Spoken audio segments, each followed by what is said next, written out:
Adrian, and you're listening to The Soap Show. This week we focus on one of the UK's longest running but now sadly neglected soaps, Brookside. It's hard to believe that in November it will be 25 years since Brookside first appeared on our screens, with its mix of social comment, earthy dialogue and down-to-earth characters. Of course, Brookside changed a lot over the years, as any soap that lasts over 2 decades does. It went from being known for its issue-led storylines to over-the-top plots about religious sects, plagues and bomb explosions. But as the show marked its 21st birthday, it seemed to have come full circle and was returning to its grittier roots. Sadly though, the programme no longer seemed to fit into a schedule of lifestyle and property shows and endless Big Brother, and the axe fell. Since the final episode aired in 2003, rather than being celebrated as a groundbreaking part of our television culture, Brookside seems to have been all but forgotten by the media. But not by its fans. And this week I speak to Lee Brady, who spearheaded a campaign to get Brookside episodes on DVD.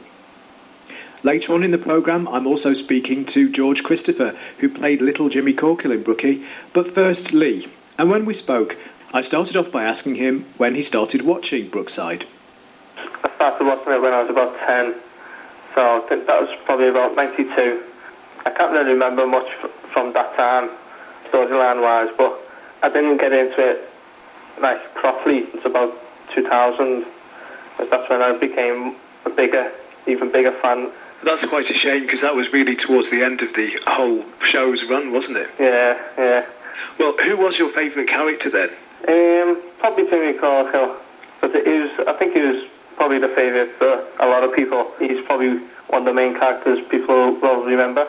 I think if you started watching around 1992 or 3, that was probably when the Dixons and the Farnhams came into Brookside. I have to say the Dixons were my favourite family by far. Did you have a favourite family?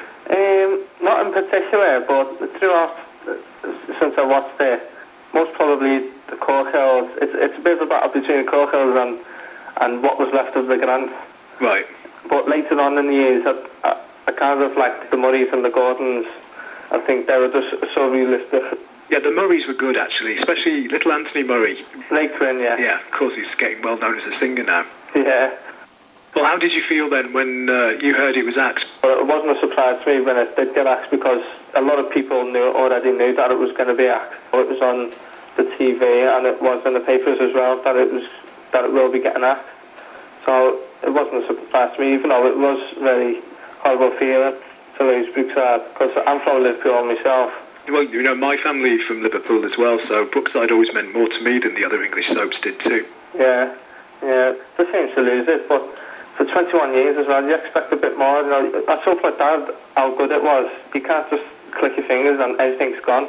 You're right there, actually, because that's what happened, isn't it? It was on for so long, and it finished, and then it's as if it never existed. It's not talked about, there's no repeats, there isn't really there are some websites out there now, but nothing compared to you get for the other English soaps. Yeah, I know, yeah.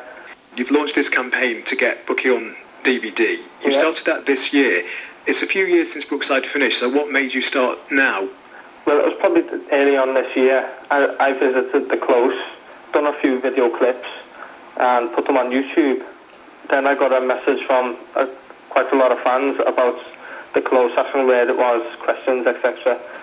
And then I got this one that wanted to add me to MSN Messenger, and his name was Dan. So we started talking about Brookside, and we then went on to talk about the DVD that did come out, Unfinished Business.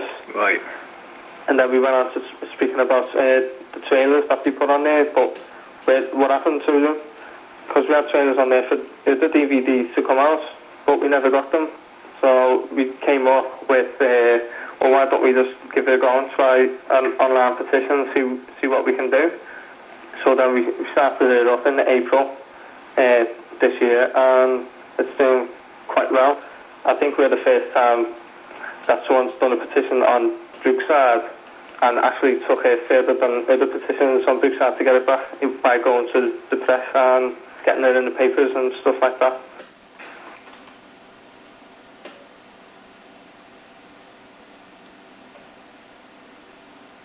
So how many people have signed it up to date? 1,720 at the moment. And I think that is fantastic, because if you think about it, the people who will have signed it are the really keen fans who really, really want to see the DVD. Well, for every one person that signs it, there might be another 5 people who don't get around to signing it, but they'd still buy the DVD if it became available. Yeah, that's what me and Dan was saying. It's like picking 1 out of 5, because we can see how many people actually view the web page. Yeah. And say, for like, if 100 people viewed the web page, you'll only get 20 signatures that day. Right. And some people don't want to put their name on anything, or they think, oh, I'll do it later, and then they don't get around to it. Yeah. Well, it's not actually a bad thing, because, you know, they're only signing a campaign. They're not going to get any bad feedback off it themselves.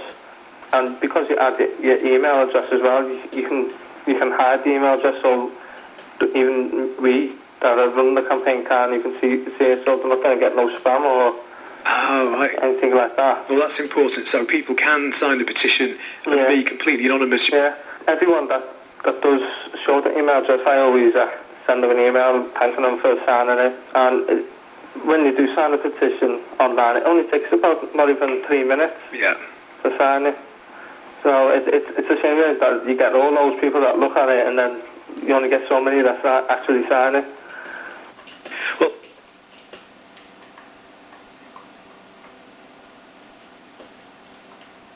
who is it that owns the rights to Brookside? So who is it that you would actually have to present this petition to get them to put it onto DVD?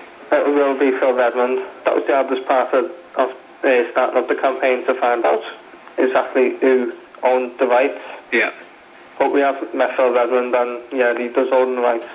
Yeah, I was going to ask you did meet him, because I think you met him at a famous person's party, didn't you? Dean Sullivan's it was.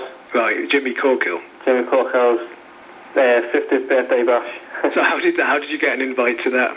Well, it was actually to do with the campaign that we started, because we were getting into the Echo, Liverpool Echo, and then I noticed that someone signed it and it had the name Dean Sullivan, so we found out that it was actually Dean Sullivan who signed it, and then he actually made like a second article doing a quote on the campaign, and then a few weeks later we got I received a phone call, Dean Sullivan's office, we'd like to invite you to his birthday party. So I was jumping up and down then. So we went, I told Dan, and we went. I took my mum and my girlfriend. We had a fabulous time. It was great. But what a great guy to do that as well, because he didn't have to do that. It shows what a nice person he must be. Yeah, he is. He is a great guy to talk to. He's brilliant. And you say you spoke to Phil Redmond at the party. What did he say? Well, that was the bit where we tried to remember what he said, because we were all so excited. But he was back in the campaign. He thought it was great what we're doing, which gave us a tremendous boost, because when we were going there, me and Dan were actually thinking of getting a bit worried, just in case he'd say, "Oh, sorry lads, it's a great idea, but I don't think nothing will happen." But it wasn't that way at all. He backed the campaign, and he just said to keep it going, but take our time with it. But what about, as well as a DVD, would you be interested, or do you think other fans would be interested in seeing Brookside come back in another format, like paperback books telling you what happened to the characters, or radio programmes like we've got The Archers, things like that? Or would you think you really want to see something like the original TV show?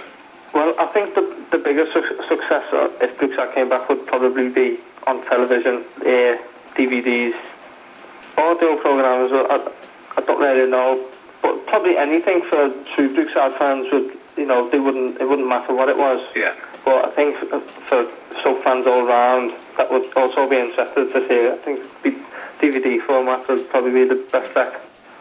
And you said you'd been to visit Brookside Close. What's happening to it? I think it's actually going to be a real street soon, isn't it? Yeah, it is, yeah. Well, I think it's going to be what they call a gated community. I think that's private. Right. Like a private area, because there's another close not so far, which is also private as well. And people will be moving into them in the next few weeks. Incredible to think, actually living in Brookside Close. I know, yeah. It would be a weird experience if you were a fan of it, I think. There's still quite a bit of work that needs doing on the houses where all the wardrobes and technical equipment used to be. You know, the houses that you hardly used to see in Brookside. Right. And Jimmy Corkill's house and the Murrays, they've still got a lot of work to do on them as well. So it's all the other five, from the canteen right down to the Dixons and Farnhams. Well, what can people do if they want to sign your petition and they want to see Brookside back on DVD? Where do they go and what do they do? Well, it's very simple and very easy. Just log on to www.brookside.tk and that's it. And if you get any news about what's happening, will you put that onto the website as well?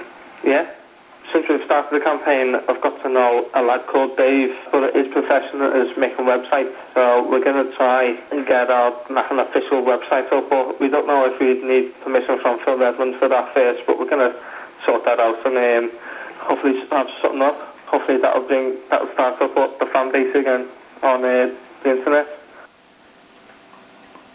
Many thanks to Lee Brady, and as Lee said, if you'd like to sign his petition to get Brookside episodes on DVD, simply go to his website at www.brookside.tk and follow the instructions.